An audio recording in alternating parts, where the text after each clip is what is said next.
కలుగునుగాక. యేసయ్య ఈ లోకానికి ఎలా వచ్చాడు? ఆయన రక్షకుడిగా వచ్చాడు. ఆమేన్, హల్లెలూయా. రక్షకుడిగా. ఆయన ప్రైమరీ డ్యూటీ ఏంటి అంటే రక్షకుడు, మరేదో కాదు, బోధకుడు కాదు. యేసయ్యని టీచర్ అన్నారు. ఇప్పుడు బయట కూడా చాలామంది క్రిస్మస్లు చేస్తారు. స్కూల్లో క్రిస్మస్ పెడతారంట, ఇంకా కాలేజీల్లో చేసుకుంటారు. వాళ్ళందరూ మంచిదే, కానీ వాళ్ళ ఉద్దేశం ఏంటి?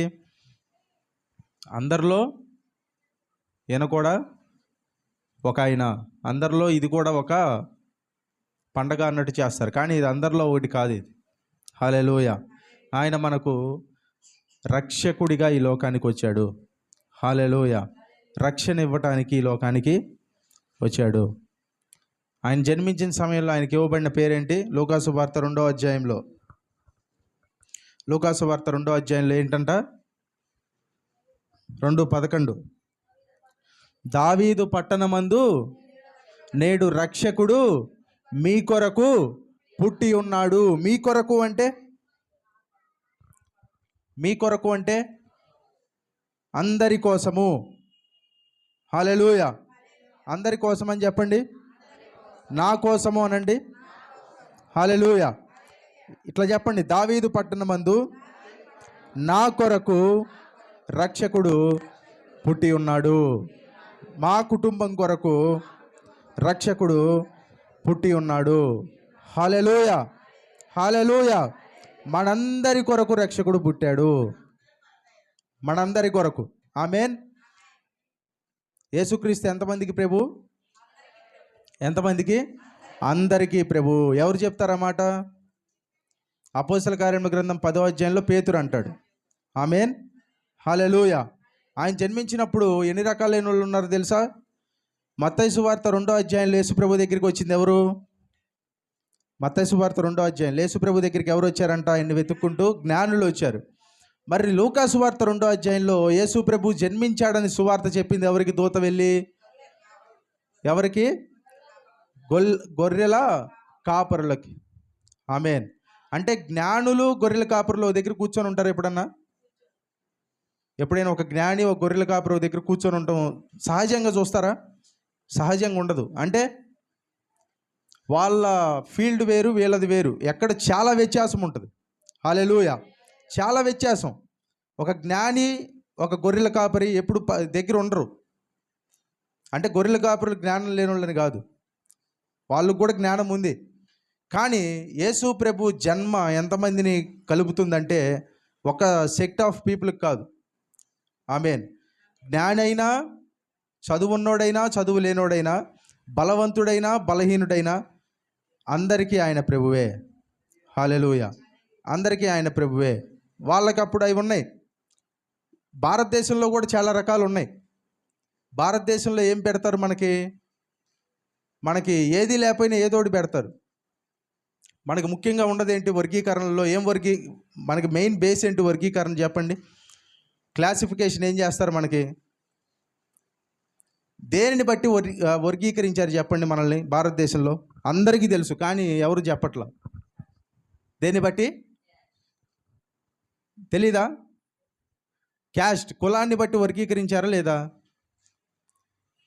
మరి ఇప్పుడు యేసు ప్రభు ఎవరికి దేవుడు అంటారు? ఏ కులానికి దేవుడు అంటారు యేసు ప్రభు? ఒక కులానికి దేవుడు ఆయన కాదు, అందరికీ దేవుడు ఆయన. హల్లెలూయా.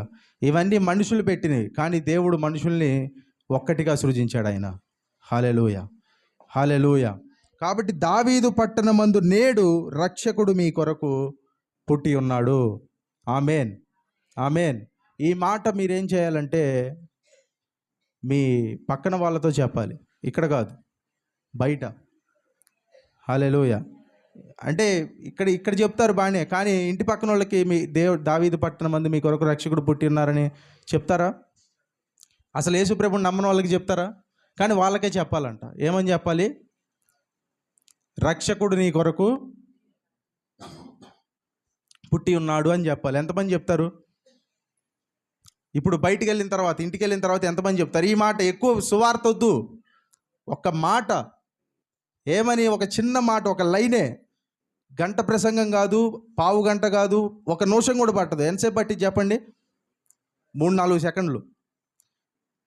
యేసు ప్రభు రక్షకుడు మీ కొరకు పుట్టాడు, చిన్న మాటే చెప్తారా? ఎంతమంది చెప్తారు? హల్లెలూయా. ఒకవేళ చెప్పకపోతే వాట్సాప్ ఎంతమందికి ఉంటుంది? వాట్సాప్ ఉందా? వాట్సాప్లో టెక్స్ట్ చేయండి. ఎవరికి? క్రైస్తవులకు కాదు, మళ్ళీ ఎవరికి? యేసు ప్రభు తెలియని వాళ్ళకి. ఏమన్నాడో తెలుసా? రక్షకుడు మీ కొరకు పుట్టి ఉన్నాడు, అంతే. హల్లెలూయా. ఎంత పని చేస్తారు చెప్పండి? దేవునికి స్తోత్రం చెప్పండి. హల్లెలూయా. అది పెద్ద పనా? పెద్ద పని కాదు, చిన్న పని. వాట్సాప్లో రక్షకుడు మీ కొరకు పుట్టి ఉన్నాడు అని పెట్టి దాన్ని ఫార్వర్డ్ చేయండి. హల్లెలూయా. అంటే ఆ ఒక్క మాట చాలు వాళ్ళకి. ఆమేన్. రక్షకుడు పుట్టాడు అంటే ఆ చదివితే వాళ్ళకి ఏమనిపించాలి? రక్షకుడా, ఇది దేని నుంచి రక్షిస్తాడు అనిపించాలి. అనిపిస్తే అప్పుడు వాళ్ళకి సమాధానం దొరుకుతుంది. దేని నుంచి అంటే పాపము నుండి. హల్లెలూయా. రోగము నుండి. హల్లెలూయా. మనకి రక్షకుడు అంటే అందరికి ఇష్టమే. రక్షకుడు అంటే ఇష్టం లేని వాళ్ళు ఎవరైనా ఉన్నారా? అందరికి ఇష్టమే. ఇప్పుడు మనం చూసే సినిమాల్లో కూడా మెయిన్ కాన్సెప్ట్ ఏంటి? అంతా రక్షకుడే, అంతే కదా? అంతేనా కాదా? ఎందుకు వచ్చామరా అన్నట్టున్నారు మీరందరూ. ఎంతమందికి నిజంగా సంతోషంగా ఉందా మీకు? హల్లెలూయా. సినిమాలు చూస్తారా చూడరా? నిజం చెప్పండి, అబద్ధం ఆడొద్దు. చూస్తారు కదా. అందులో కాన్సెప్ట్ ఏముంటుంది చెప్పండి? అన్ని ఎక్కువ కాన్సెప్ట్ ఎక్కడో ఎవరినో ఒక గ్రామంలో ఒకడు విలన్ వస్తాడు, వచ్చి వాళ్ళందరినీ కొడుతుంటాడు, ఇబ్బంది పెడుతుంటాడు, తిడుతుంటాడు. వాళ్ళు ఇక సహిస్తూ ఉంటారు. ఇక వాళ్ళు తట్టుకోలేక గట్టిగా కేక పెడతాడు, మమ్మల్ని రక్షించే వాళ్ళు లేరు అన్నప్పుడు హీరో ఎంట్రీ. చూసారా లేదా ఇలాంటి సినిమాలు? ఎన్నో చూశారు. అంటే ఏంటి? బయట కూడా కాన్సెప్ట్లు అన్నీ ఎలా ఉన్నాయి?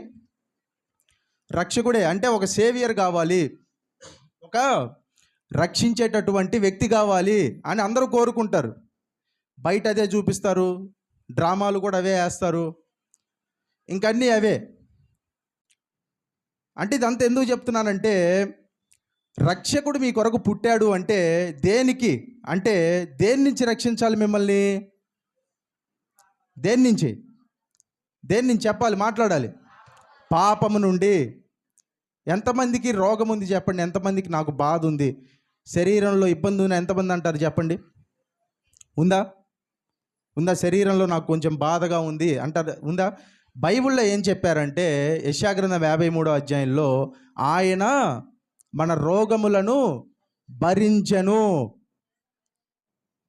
బైబిల్లో ఉందా మాట. యెషయాగ్రంథం 53వ అధ్యాయంలో ఇంకొక మాట ఏం చెప్పాడు తెలుసా? ఆయన పొందిన దెబ్బల వలన మీరు స్వస్థత పొందితిరి. హల్లెలూయా. అంటే ఇప్పుడు మిమ్మల్ని యేసు ప్రభు రోగం నుంచి రక్షిస్తాడా? రక్షించడా? రక్షిస్తాడు. కాబట్టి ఇప్పుడు ఎవరైతే నాకు శరీరంలో బాధ ఉంది, ఇబ్బంది ఉంది అనుకుంటున్నారో వాళ్ళు ఆయన పొందిన దెబ్బల వలన నేను స్వస్థత పొందితిని అని చెప్పండి. ఇట్లా పెట్టుకొని చెప్పండి, ఆయన పొందిన దెబ్బల వలన నేను స్వస్థత పొందితిని. హల్లెలూయా. ఆ మాట మీరు చెప్తే మీరేం చేస్తున్నారు తెలుసా? మీరు దేవుని వాక్యముతో ఏకీభవిస్తున్నారు. ఆమేన్. హల్లెలూయా. దేవుని వాక్యంతో మీరు ఎప్పుడైతే ఏకీభవిస్తారో దేవుని వాక్యం మీ జీవితంలో ఏం చేస్తుంది? పని చేస్తుంది. హల్లెలూయా. కాబట్టి ఆయన రక్షకుడు మీ కొరకు పుట్టి ఉన్నాడు. ఈయన ప్రభువైన క్రీస్తు. ఈయన ఎవరంట? ప్రభువైన క్రీస్తు. అంటే ఆయన ఎందుకు జన్మించాలి అంటే మనల్ని రక్షించటానికి. పైగా ఆయన చూస్ చేసుకున్న ప్రదేశం కూడా ఏంటి? ఆయన జన్మించాలంటే ఎక్కడేం జన్మించవచ్చు కదా. ఇప్పుడు మన ఊరికి ముఖ్యమంత్రి రావాలంటే ఎవరింటికి వెళ్ళొచ్చు? ఆయన ఏ ఇంటికైనా వెళ్ళొచ్చు ఆయనకున్న అధికారం చేత. ఇప్పుడు ముఖ్యమంత్రి చంద్రబాబు గారు మీ ఇంటికి వస్తాను అంటే వద్దని ఎంతమంది అంటారు? అంటారా మీరు ఎవరన్నా? ఈ చేయెత్తున్నాడు, ఓవర్ యాక్షన్ అంతా. వద్దని ఎవరు అనరు, అంటారా నిజంగా ఎవరైనా? చంద్రబాబు గారు ఇప్పుడు మీరు వేరే పార్టీ అనుకోండి, మీ ఇంటికి వస్తానంటే వద్దంటారా? అంటారా? ఎందుకనరు?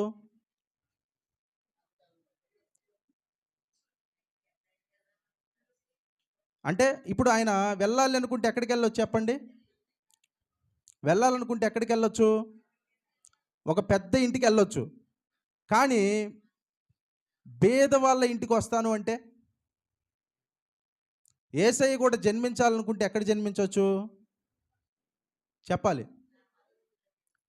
చెప్పాలి, ఎక్కడ జన్మించవచ్చు? హేరోది ఇంట్లో జన్మించవచ్చా యేసయ్య? హేరోది ఇంట్లో. ఇటు చూడాలి, నా వైపు చూడాలి అందరూ. హేరోది ఇంట్లో యేసయ్య జన్మించవచ్చా? హేరోద్ అంటే ఎవరు? హేరోద్ అంటే ఎవరు? రాజు. రాజు ఇంట్లో జన్మించవచ్చా? మరి యేసు ప్రభు ఎక్కడ జన్మించాడు? ఎక్కడ జన్మించాడండి? పేదవాళ్ళ ఇంట్లో జన్మించాడు. దేనికి పేదవాళ్ళ ఇంట్లో జన్మించాలి యేసయ్య? ఇప్పుడు రాజింట్లో పుడితే రాజింట్లోకి మనల్ని రాణిస్తారా? ఇప్పుడు మన ఊరి ఎమ్మెల్యే ఇంట్లోకి సరాసరి వెళ్ళిపోవచ్చా మనం? రాణిస్తారా? వెళ్ళనిస్తారా మనల్ని ముందు? వెళ్ళనివ్వరు. అదే ఎమ్మెల్యే మన ఇంట్లోకి రావచ్చా? ప్రోటోకాల్ ఉంటుంది, కానీ వాళ్ళు వచ్చి అన్నీ చెక్ చేసుకొని ముందు అన్నీ చూస్తారే, కానీ ఆయన ఎక్కడికి వెళ్ళాలంటే అక్కడికి సులభంగా వెళ్ళిపోవచ్చు. అంతే కదా? హల్లెలూయా. అంటే యేసయ్య గొప్ప వాళ్ళ ఇంట్లో ఎందుకు పుట్టలేదు చెప్పాలి? గొప్ప వాళ్ళ ఇంట్లో పుడితే గొర్రెల కాపర్ లాంటి వాళ్ళు, అలాగే ఇంకా ఇంకా ఉంటారు కదా బలహీనులు, వీళ్ళని ఏం చేయనివ్వరంట, వాళ్ళ ఇంట్లోకి రానివ్వరంట. హేరోదు రాజు ఇంట్లో పుడితే యేసు ప్రభువుని చూడటానికి బేదల్ని రానిచ్చేవారా? రానిచ్చేవారు కాదు. అందుకే యేసయ్య ఎక్కడ జన్మించాడంటే పేదవాళ్ళ ఇంట్లో జన్మించాడు. హల్లెలూయా. ఎక్కడ జన్మించాడు? పేదవాళ్ళ ఇంట్లో జన్మించాడు. కాబట్టి ఆయన్ని చూడటానికి ఎవరైనా రావచ్చు. హల్లెలూయా. అందరికీ అందుబాటులో ఉండాలి అని ఆయన జన్మించాడు. హల్లెలూయా. ఆయన జన్మించిన స్థలం కూడా ఎక్కడుంది చెప్పండి? ఆయన జన్మించిన స్థలము భూమి ఉంటుంది కదా, భూమికి కరెక్ట్గా ఎక్కడుందో తెలుసా? మధ్యలో ఉందంట. ఎక్కడ? మధ్యలో. ఇప్పుడు మధ్యలో ఉంటే ఎంతమందికి అందుబాటులో ఉండొచ్చు చెప్పాలి? అందరికీ అందుబాటులో ఉండొచ్చు. హల్లెలూయా. మధ్యలో ఉంటే ఎంతమందికి అందుబాటులో ఉండొచ్చు? అందరికీ అందుబాటులో ఉండొచ్చు. ఇప్పుడు నేను అక్కడ మధ్యలోకి వచ్చి నిలబడితే ఆ చివరున్న వాళ్ళకి ఎంత దూరమో నేను ఇక్కడ ముందున్న వాళ్ళకి కూడా అంతే దూరం. అంతేనా కాదా? అంటే ఏంటి? మధ్యలో ఉంటే దాని అర్థం ఏంటి? అందరికీ అందుబాటులో ఉన్నట్టు. యేసయ్య కూడా జన్మించింది ఎక్కడంటే, చాలామంది అంటారు, ఏమంటారు యేసయ్యని ఏమంటారంట? అమెరికా దేవుడు. అసలు అమెరికా కన్నా ముందు సువార్త ఎక్కడికి వచ్చిందంటే భారతదేశానికే. హల్లెలూయా. అమెరికాలో ఉన్నాడు యేసయ్య, వాళ్ళకి దేవుడు. ఇంగ్లాండ్ అంటారే కానీ అసలు ఇంగ్లాండు అమెరికా సువార్త వెళ్ళటానికన్నా ముందే సువార్త ఎక్కడికి వచ్చిందో తెలుసా? భారతదేశానికి. ఎప్పుడో తెలుసా? 52వ సంవత్సరంలో. ఇది ఎన్నో సంవత్సరం చెప్పాలి? 2025, 2026 వస్తుంది. మరి 52వ సంవత్సరం అంటే 2000 సంవత్సరాల క్రితం ఎప్పుడో. మరి అమెరికాకి ఎప్పుడు వెళ్ళింది సువార్త? తర్వాత ఎప్పుడో. మరి ఇప్పుడు చెప్పండి, యేసయ్య ముందు ఎక్కడికి వచ్చాడు చెప్పండి? యేసయ్య సువార్త ఎవరు వచ్చారు తెలుసా ఇండియాకి? ఎవరు వచ్చారు? యేసయ్య శిష్యుల్లో ఒక వ్యక్తి ఇండియాకి వచ్చారు. ఎవరో చెప్పండి? తోమా. ఏ సంవత్సరంలో? 52వ సంవత్సరంలో. పైగా 52వ సంవత్సరంలో తోమా ఇండియాకు వచ్చినప్పుడు ఆయన ఎక్కడ దిగాడంటే మలబార్ ఎక్కడుంది? మలబార్ కోస్ట్, కేరళ. హల్లెలూయా. భారతదేశంలో మొట్టమొదటి కన్వర్ట్ అంటే మొట్టమొదటిగా యేసు ప్రభువుని నమ్మింది ఎవరంటే ఒక బ్రాహ్మణుడు. హల్లెలూయా. ఇది చరిత్ర. ఆమేన్. కాబట్టి వాళ్ళు అంటారు అక్కడ దేవుడు ఇక్కడ దేవుడు అంటారే కానీ యేసు ప్రభు సువార్త అంటే 12 మంది శిష్యులుంటే, ఇన్ని వందల దేశాలుంటే 12 మందిని ఎక్కడికి పంపించగలడు యేసు ప్రభు? ఎన్ని దేశాలకని పంపించగలడు? 12 దేశాలకి పంపించగలడు. అంటే ఒక దేశానికి యేసు ప్రభు తన ఒక శిష్యుణ్ణి పంపించాడు అంటే యేసయ్య ఎంత ప్రేమించాడో మనల్ని. హల్లెలూయా. ఎంత ప్రేమించాడో, అందుకే ఆయన ఇక్కడికి వచ్చారు. హల్లెలూయా. ఆయన ఇక్కడ తిరిగిన ప్రదేశాలు కూడా ఉన్నాయి. ఆమేన్.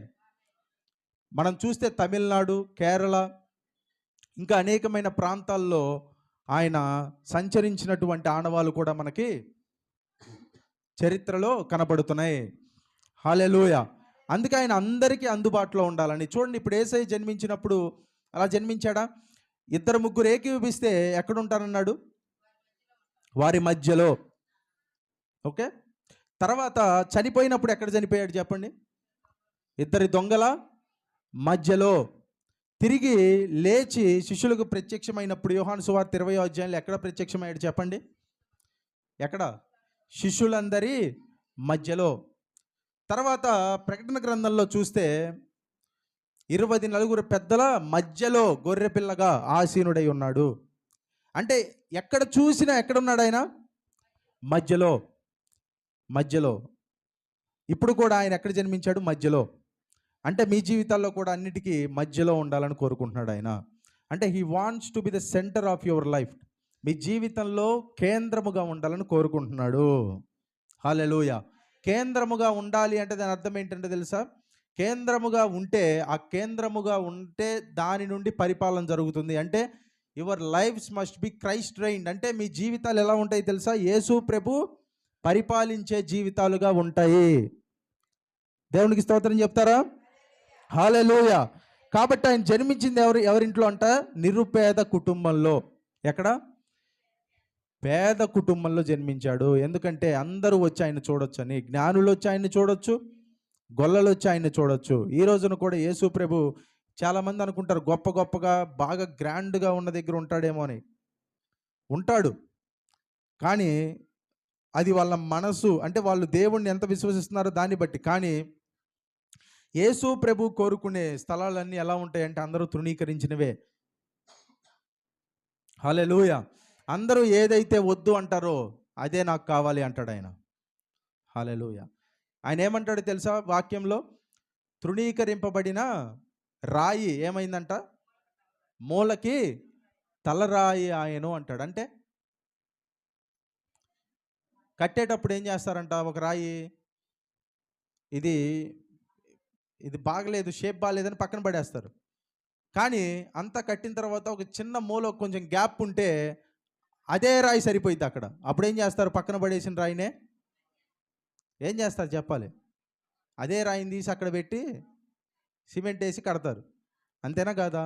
అంటే ముందు ఇది పనికిరాదు అని పక్కన పడేసిన చివరికి ఏమైంది? ఒక మూలకి పెట్టడానికి, ఒక అమర్చటానికి, ఒక అమరికకి, ఒక బిల్డింగ్కి అదే మూలకి హెడ్ అయింది. హల్లెలూయా. దేవుడు కూడా చెప్తున్న మాట ఏంటంటే, నువ్వు పనికిరావు అని నేను పక్కన పడేశారేమో, చివరికి నువ్వే అవసరం అవుతావు వాళ్ళకి. హల్లెలూయా. నీ అవసరమే ఉంటుంది. ఆమేన్. ఎంతమంది నమ్ముతున్నారు? హల్లెలూయా. మీకా గ్రంథం చదువుతారా? మీకా గ్రంథము 5వ అధ్యాయము 2వ వచనము. మీకా గ్రంథము 5వ అధ్యాయము 2వ వచనము. త్వరగా. బెత్లెహేము ఎఫ్రతా, యూదావారి కుటుంబములలో నీవు స్వల్ప గ్రామమైనను. బెత్లెహేము ఎఫ్రతా యూదా వాళ్ళలో ఏంటంట? స్వల్ప గ్రామము. నా కొరకు ఇశ్రాయేలీయులను ఏలబోవాడు నీలో నుండి వచ్చును. అంటే నీవు స్వల్ప గ్రామమైన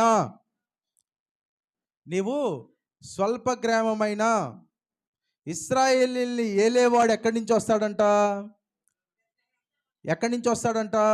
నీలో నుండి వచ్చును. హల్లెలూయా. హల్లెలూయా. దేవునికి ఒకసారి బిగ్గరగా చెప్పండి స్తోత్రం.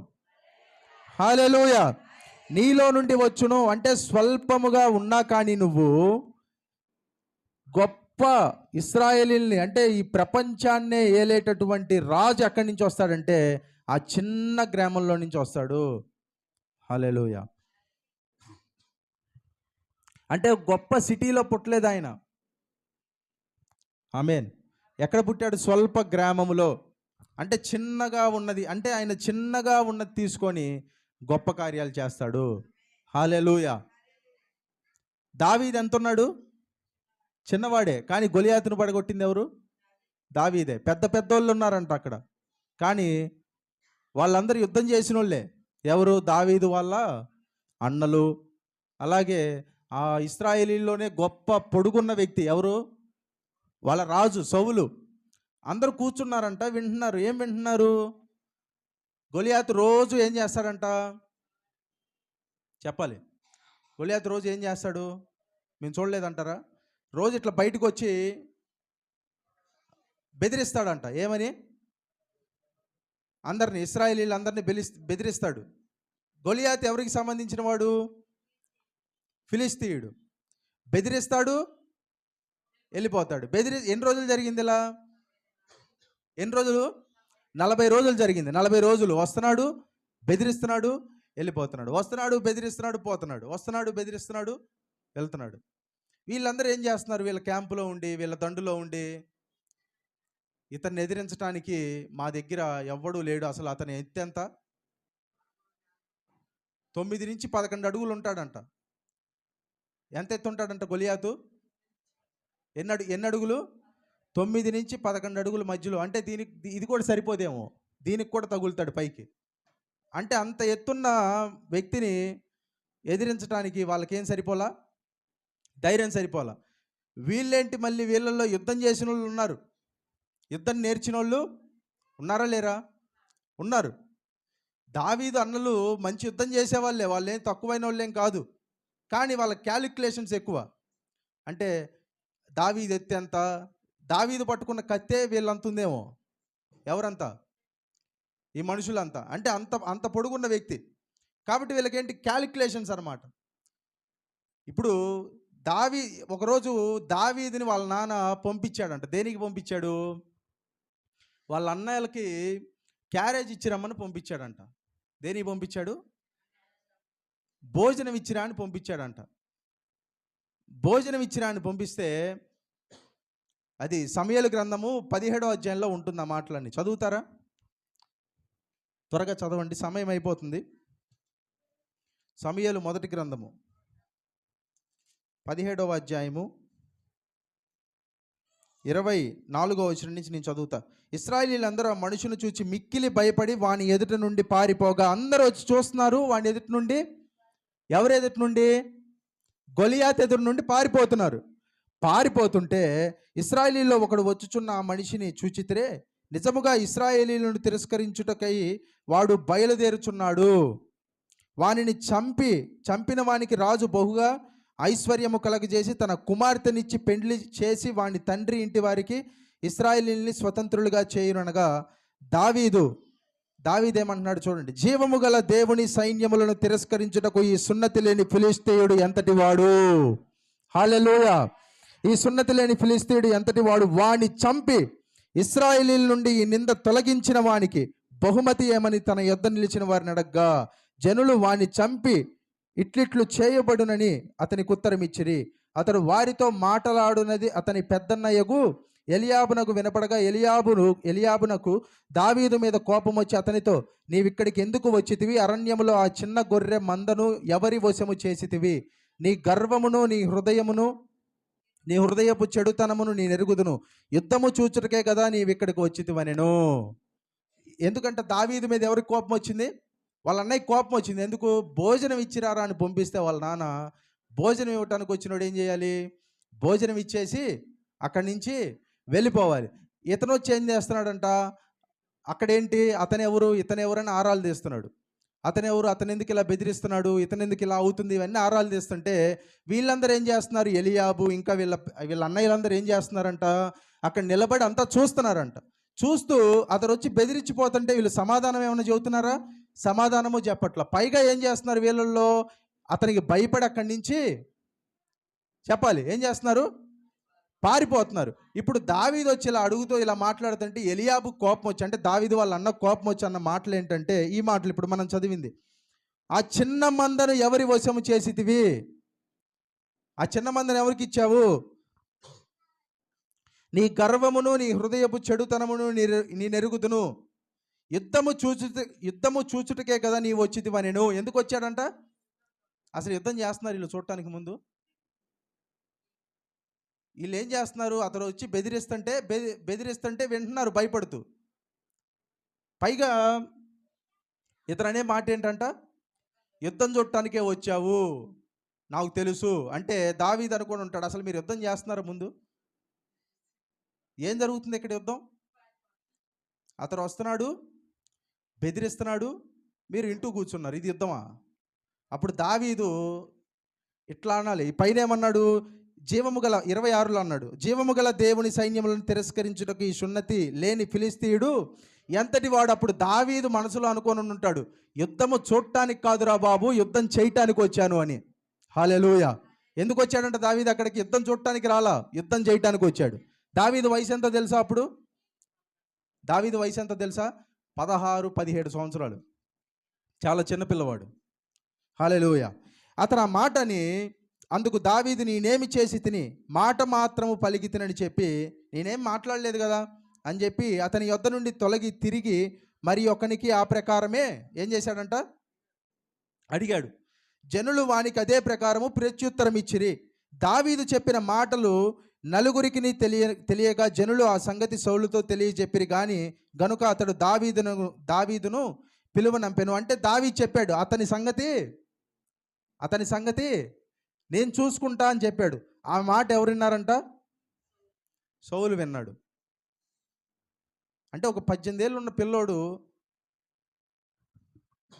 ఎప్పటి నుంచో 40 ఏళ్ళ బట్టి యుద్ధం చేస్తున్న అంత పెద్ద గొలియాతుని, పైగా దావీదు ఇంత చిన్నపిల్లవాడు, అతన్ని నేను చంపుతా అంటే రాజు నమ్ముతాడా? నమ్మడు. అంటే నమ్మి పంపిస్తున్నాడు అంటే దాని అర్థం ఏంటి? పోతే ఇతనైనా పోతాడు, లేకపోతే గొలియాత్ అయినా పోతాడు. ఇద్దరులో ఎవరొకళ్ళు పోతారు. అంటే ఇంకా ఎవ్వరూ లేరు, ఎవరైనా ఉంటే పంపించడు. హల్లెలూయా. దావీదే చివరి హోప్. ఇప్పుడు ఏమంటాడంటే, ఈ మాటలు సౌలుకి చెప్పినప్పుడు, ఈ ఫిలిష్తీయుని బట్టి ఎవరి మనసును కృంగ నిమిత్తము లేదు, నీ దాసుడనైన నేను వానితో పోటలాడుదనని దావీదు సౌలుతో అనగా. ఏమన్నాడంట దావీదు సౌలుతో? నేను పోరాడతాను. సౌలు, ఈ ఫిలిష్తీయుని ఎదుర్కొని వానితో పోట్లాడుటకు నీకు బలము చాలదు. ఏం చాలదంట? బలము చాలదు. ఒకసారి వాడు ఎత్తు ఎంత ఉందో చూసావా? ఎంత ఉంది ఎత్తు? ఇందాక మనం చెప్పాం, ఎంత? 9 నుంచి 11 అడుగుల మధ్యలో ఉండేది. చాలా ఎత్తు. అతని ఎత్తు ఎంత ఉంది? నీ ఎత్తు ఎంత ఉంది? నువ్వు 5-6 లేకపోతే 5-7 ఉంటావు. అతనేమో నీకన్నా డబల్. అంతే కదా, డబల్. అతనితో నువ్వు పోరాడటానికి నీకు బలము చాలదు. ఇంకేమన్నాడు? నీవు బాలుడవు, నీవు ఇంకా బాలుడివి, నువ్వు పిల్లవాడివి. వాడేంటంట? బాల్యము నుండి యుద్ధాభ్యాసము చేసిన వాడని దావీదుతో అనెను. నువ్వు పిల్లోడివి, అతనేంటి? అతను పిల్లోడిగా, అతడు బాలుడుగా ఉన్న దగ్గర నుంచే యుద్ధాభ్యాసం అంటే ప్రాక్టీస్, వార్ ప్రాక్టీస్ చేశాడు అని చెప్పి అతనితో అన్నప్పుడు,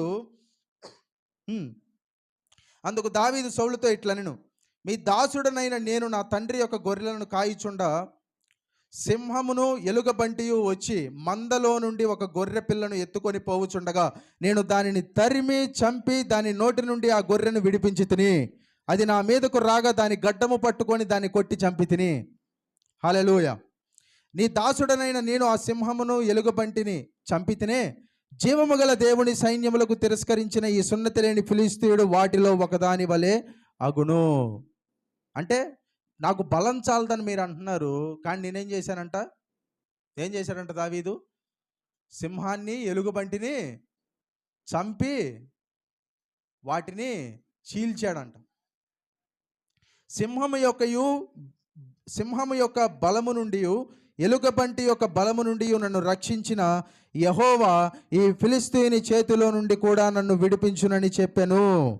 అందుకు సౌలు, పొమ్ము, యెహోవా నీకు తోడైండునుగా కానీ దావీదుతో అనెను. హల్లెలూయా. అంటే దావీదు పిల్లోడే, బలము లేనోడే, కానీ దేవుడు ఎవరిని ఎన్నుకున్నాడు యుద్ధం చేయడానికి? గొలియాతును పడగొట్టడానికి దావీదుని ఎన్నుకున్నాడు. హల్లెలూయా. అంతమంది గొప్ప వాళ్ళు అందరూ ఉన్నారు, యుద్ధం నేర్చుకున్న వాళ్ళు ఉన్నారు, బాగా ప్రాక్టీస్ చేసిన వాళ్ళు ఉన్నారు, ఏమీ తక్కువ కాదు, వాళ్ళు నిజంగా యుద్ధం చేయగలరు. కానీ గొలియాతును పడగొట్టాలంటే మనిషి బలం సరిపోదు, దేవుడి బలం కావాలి. హల్లెలూయా. మన జీవితంలో కూడా చాలాసార్లు ఏదన్నా ఉంటే ఇది నా వల్ల అవుతుంది అనుకుంటాం, కానీ అన్నీ మన బలం వల్ల అవ్వవు. ఆమేన్. దేవుడు మనకు కావాలి. పిమ్మట సౌలు తన యుద్ధ వస్త్రములను దావీదునకు ధరింపజేసి రాగి శిరస్త్రాణం ఒకటి అతనికి కట్టి యుద్ధ కవచము తొడిగించెను. ఈ సామాగ్రి దావీదునకు వాడుక లేదు గనుక తాను తొడిగిన వాటిపైన కత్తి కట్టుకొని వెళ్ళగలిగినది లేనిది చూసుకొనిన తర్వాత దావీదు, ఇవి నాకు వాడుక లేదు, వీటితో నేను వెళ్ళలేనని సౌలుతో చెప్పి వాటిని తీసివేసి, అంటే అన్నీ తీసుకొచ్చి ఏం చేశాడంటే యుద్ధ వస్త్రాలు, యుద్ధంలో చేసే వస్త్రాలు అంటే శిరస్త్రాణము, ఇంకా పెట్టుకునేవన్నీ పైనుంచి కిందాక అన్నీ తొడిగిస్తే అతనే బాలుడు, అతని మీద ఇది ఇంకో బరువు మోయలేడు. అతను ఏమన్నాడంటే ఇవన్నీ నాకు ఏం లేదు, వాడుక లేదు, ఇవన్నీ నేను ఇదివరకు ఎప్పుడు నేను వీటిని ధరించలేదని ఏం చెప్పాడంటే తీసి పక్కన వేసాడు. ఇప్పుడు ఒకవేళ ఇట్లా వెళ్ళి గెలిస్తే సౌలు ఏం చెబుతాడు, నేను ఇచ్చిన యుద్ధ వస్త్రాలు వేసుకొని వెళ్ళటం వల్ల గెలిచాడని చెబుతాడు. అది కూడా రాకూడదు, ఆ మాట కూడా. హల్లెలూయా. ఇవన్నీ నాకు సరిపోవు, అసలు ఇదే ఇంత బరువుగా ఉంది, ఎట్లా మోస్తారు దీన్ని అని తీసి పక్కన పడేసాడంట. పడేసి తన కర్ర చేత పట్టుకొని ఏటి లోయలో నుండి 5 సన్నని రాళ్లను ఏరుకొని తన యొద్ద ఉన్న చిక్కములో నుంచుకొని ఒడిసెలు చేత పట్టుకొని ఆ ఫిలిస్తీని చేరువకు పోయెను. డాలు మోయేవాడు తనకు ముందుగా నడవగా ఆ ఫిలిస్తీయుడు బయలుదేరి దావీదు దగ్గరకు వచ్చి, చూడండి ఏం తీసుకొని వెళ్ళాడంట, ఒడిసె ఇంకా రాళ్ళు, ఒడిసెని రాళ్ళని, అంటే దేన్ని పిట్టను కొట్టడానికి వెళ్ళినట్టు వెళ్ళాడు. వెళ్తే అతను ముందుకు వచ్చంట చుట్టూ ఏం చూశాడంట, ఎవరు చుట్టూ పార చూసింది, గొలియాతు. చుట్టూ పార చూసి దావీదును కనుగొని అతడు బాలుడై ఎర్రటివాడును రూపసి అయి ఉండుట చూచి అతన్ని తృణీకరించెను. ఏం చేశాడంట, మొత్తం చూశాడంట. ఎందుకంటే ఇతని హైట్కి ఎవడు కనపడట్ల. ముందు దావీదును చూడాలంటే ఎలా చూడాలి, ఇలా తలదిని చూడాలి, చుట్టూ ఇట్లా చూస్తున్నాడు ఎక్కడున్నాడని, కానీ అక్కడ ఉన్నాడు కింద. ఎవరు, దావీదు కనపడట్లా. ఇప్పుడు చూసి ఏమంటున్నాడంట, అతన్ని చూసి అతని పై రూపం చూశాడంట. చూసి ఎట్లున్నాడంట, బాలుడు, ఎర్రటివాడు, రూపసి అయి ఉండుట చూసి అతన్ని తృణీకరించెను. అప్పుడేమంటాడు ఫిలిస్తీయుడు, కర్ర తీసుకొని నీవు నా మీదకు వచ్చున్నావే, నేను కుక్కనా? ఇతను మాట్లాడిన మాటల్లో ఇది ఒక్కటే కరెక్ట్. ఏంటిది, నేను కుక్కనా అన్నాడు. నేను కుక్కనా అని దావీదుతో చెప్పి తన దేవతల పేరట దావీదుని శపించెను. ఏం చేస్తున్నాడంట, తన దేవతల పేర్లు చెప్పి శపిస్తున్నాడంట. కానీ దావీదు భయపడలా. హల్లెలూయా. ఎందుకు భయపడలేదు చెప్పండి, చెప్పాలి. నీరసంగా ఉంది అందరికీ, చెప్పాలి మరి. ఎందుకు భయపడలా దావీదు? మనం శపిస్తుంటే భయపడమా? అమ్మో వాడు శాపం పెట్టాడు నాకు తగిలిద్దేమో, భయపడతారు లేదా? ఖచ్చితంగా భయపడతారు కొంతమంది. పైగా ఇంకా వాళ్ళ దేవుళ్ళ పేరు పెట్టి శాపం పెడితే ఇంకా ఆ శాపం పని చేయకపోయినా ముందు మీకు మీరే ఏదోటి చేసుకుంటారు. నిజంగా పని చేసిద్దేమోనని భయం. కానీ మన మీద శాపాలు పని చేయవు. హల్లెలూయా. ఎవడైనా మీ మీద శాపం పెడితే ఆ శాపం మీకు తగలదు. ఎంతమంది నమ్ముతున్నారు ఆ మాటని? నాకు శాపం తగలదు, నాకు శాపం లేదు. హల్లెలూయా. శాపాలు పెడుతుంటే నా దగ్గరకు రమ్ము, నీ మాంసమును ఆకాశ పక్షులకును భూమృగములకును ఇచ్చివేతునని ఆ ఫిలిస్తీయుడు దావీదుతో అనగా, దావీదు నీవు కత్తియు ఈటయు బల్లెమును ధరించుకొని నా మీదకు వచ్చుచున్నావు, అయితే నీవు తిరస్కరించిన ఇశ్రాయేలీల సైన్యములకు అధిపతియగు యెహోవా పేరట నేను నీ మీదకి వచ్చున్నాను. హల్లెలూయా. నువ్వైతే కత్తెం బల్లెము ఈట ఇవన్నీ పట్టుకొని నా మీదకి వస్తున్నావు. నేను ఎట్లా వస్తున్నా? నా దగ్గర ఏమీ లేదు, నేనైతే దేవుడి పేరు చెప్పుకొని నీ మీదకి వస్తున్నా అని చెప్పి, ఈ దినమున యెహోవా నిన్ను నా చేతికి అప్పగించును, నేను నిన్ను చంపి నీ తల తెగవేతును. ఇశ్రాయేలీల్లో దేవుడు ఉన్నాడని లోక నివాసులందరూ తెలుసుకున్నట్లు నేను ఈ దినమున ఫిలిస్తీయుల యొక్క కళేబరములను ఆకాశ పక్షులకును భూమృగములకు ఇత్తును. అప్పుడు యెహోవా కత్తి చేతను ఈట చేతను రక్షించువాడు కాదని ఈ దండు వారందరూ తెలుసుకుందరు. హల్లెలూయా. యుద్ధము చెప్పాలి, యుద్ధము యెహోవాదే. చెప్పండి, యుద్ధము యెహోవాదే అని చెప్పండి. యుద్ధము యెహోవాదే, యుద్ధము యెహోవాదే, విజయము మనదే. హల్లెలూయా. యుద్ధం ఎవరిది? దేవుడిది. కానీ విజయం ఎవరిది? మనది. ఆమేన్. హల్లెలూయా. దేవుడు కత్తి చేత ఈట చేత రక్షించేవాడు కాదని ఈరోజు జనులందరూ తెలుసుకొందురుగాక. హల్లెలూయా. దేవుడు బలం చేత రక్షించడు. దేవుడు రక్షించేది తన బలం చేత. మన బలం అవసరం లేదు ఆయనకి. ఆమేన్. మనం ఆరోగ్యంగా ఉండటానికి మనం బలంగా తినాలి. మన బలం అవసరం లేదని చెప్పి తినకుండా ఉంటాం అట్లా కాదు. మనం ఆరోగ్యంగా ఉండటానికి మనం బలంతో నింపుకుంటాం. కానీ రక్షణ ఎట్లా వస్తుందంట?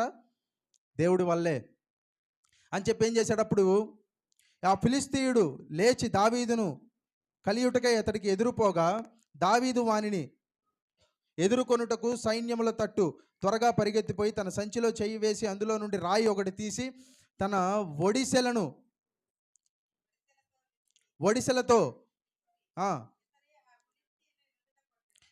ఒడిసెలతో విసిరి ఏం చేశాడంట? ఆ ఫిలిష్తీయుని నుదుట కొట్టెను. అంటే ఇక్కడ నుదుట కొడితే ఏమైందంట? కొట్టెను. ఆ రాయి వాణి నుదుర చొచ్చినందున వాడు నేలను బోర్లబడెను. అంటే ఎటు పడాలా? ఇట్లా కొడితే వెనక్కి పడాలా, ముందుకు పడాలా? ఇక్కడ తగిలితే. కానీ అక్కడ ఎటు పడ్డాడంట? ఎక్కడ పడ్డాడు? ముందుకు పడ్డాడు. హల్లెలూయా. ఎవరైతే, ఏ అపవాది అయితే, ఏ సాతాను సైన్యమైతే నీకు శవాలు విసిరాయో వాళ్ళని దేవుడు నీ కాళ్ళ ముందు పడేటట్టు చేస్తాడు. హల్లెలూయా. వెనక్కి కాదు వాళ్ళు పడేది, వెనక్కి కాదు. బోర్లా అంటే ఎట్లా చెప్పండి? బోర్లా పట్టం అంటే ఏంటి? బోర్లా పట్టం అంటే ముందుకు పట్టమే కదా. హల్లెలూయా. అంటే నీకు శవాలు చేసిన అంటే మనుషుల గురించి చెప్పట్లా. మనుషులందరూ నీకు బోర్ల పడతారు, వాళ్ళ గురించి కాదు నేను చెప్పేది. ఇప్పుడు ఈ మాట చెప్పగానే మనకి కొంతమంది మనుషులు మైండ్లోకి వస్తుంటారు, ఈడు నన్ను తిట్టాడు కదా, ఈడు నాకు బోర్ల పడతాడేమో. మనుషుల గురించి కాదు, అపవాది గురించి. హల్లెలూయా. మనుషులు మనకి శత్రువులు కాదు. మనం పోరాడునది శరీరులతో కాదు. హల్లెలూయా. అపవాది సైన్యాన్ని గురించి మాట్లాడుతున్నాం. హల్లెలూయా. కాబట్టి దావీదుని తీసుకొని దేవుడు ఏం చేశాడంట? చిన్న దావీదుని గొప్ప కార్యం చేయించాడు. చిన్న స్వల్ప గ్రామమైన యూదాలో బెత్లెహేములో యేసయ్య జన్మించి గొప్ప మహిమనిచ్చాడు. ఈ రోజున మన జీవితాలు కూడా చిన్నగానే ఉన్నాయేమో, కానీ దేవుడు ఆ జీవితాలనే గొప్పగా చేస్తాడు. ఆమేన్. ఎంతమంది నమ్ముతున్నారు ఆ మాటని? హల్లెలూయా. స్వల్పమైన మీ జీవితాలని గొప్పగా చేయటానికే యేసయ్య వచ్చాడు. అదే క్రిస్మస్ సందేశం. ఆమేన్. క్రిస్మస్ మాట ఏంటి? క్రిస్మస్ సందేశం ఏంటి చెప్పాలి? స్వల్పముగా ఉన్న జీవితాన్ని గొప్పగా చేయటమే క్రిస్మస్ సందేశం. మరియా అలాగే యోసేపు తన జీవితంలో అనుకొని ఉండరు, ఎక్కడో తూర్పు దేశం నుండి 3 జ్ఞానులు మా ఇంటికి వస్తారని. కానీ ఎందుకు వచ్చారు? వాళ్ళు గొప్ప వాళ్ళని వచ్చారా? లేదు, వాళ్ళ ఇంట్లో యేసయ్య ఉన్నాడు కాబట్టి వచ్చారు. అలాగే గొప్ప గొప్ప వాళ్ళందరూ మిమ్మల్ని చూడవస్తారు. ఎందుకు? మీరు గొప్ప వాళ్ళని కాదు, మీ దగ్గర యేసు ప్రభువు ఉన్నాడని. గొప్ప గొప్ప అవకాశాలు మీ దగ్గరికి వస్తాయి, మీరు గొప్ప వాళ్ళని కాదు, మీరు స్వల్పమైన వాళ్ళే, కానీ దేవుడు మిమ్మల్ని ఎన్నుకున్నాడు కాబట్టి గొప్ప అవకాశాలు మీ దగ్గరికి వస్తాయి. హల్లెలూయా. మిమ్మల్ని దేవుడు అందరికన్నా ఉన్నతంగా హెచ్చిస్తాడు. మీరు తక్కువగా ఉన్నా, స్వల్పముగా ఉన్నా, దాని అర్థం ఏంటంటే స్వల్పమైన వాటినే తీసుకొని దేవుడు గొప్ప కార్యాలు చేస్తాడు. హల్లెలూయా. ఎవరైనా మిమ్మల్ని తృణీకరిస్తే, ఎవరైనా మిమ్మల్ని కాదు అంటే, ఎవరైనా మిమ్మల్ని మీకు చేత కాదు అంటే అది బాధపడాల్సిన సమయం కాదు, అది ఆనందించాల్సిన సమయం. ఎందుకంటే ఎవడైనా మీరు పనికి రాని వాళ్ళు అంటే దేవుడి దృష్టి ఎటుపోతుందంటే ఖచ్చితంగా మీ మీదకే తిరుగుతుంది దేవుని దృష్టి. ఎందుకంటే పనికి రాని దానిని ఆయన పట్టుకొని పనికి వచ్చేదానికి ఆయన వాడుకుంటాడు కాబట్టి. హల్లెలూయా. కాబట్టి దేవుడు చెప్తున్న మాట ఏంటంటే స్వల్పమైన వాటిని గొప్పగా చేస్తాడు ఆయన. ఈ రోజున ఎంతమంది స్వల్పమైన జీవితాన్ని దేవుడు గొప్పగా చేయాలని ఆశపడుతున్నారు? హల్లెలూయా. హల్లెలూయా.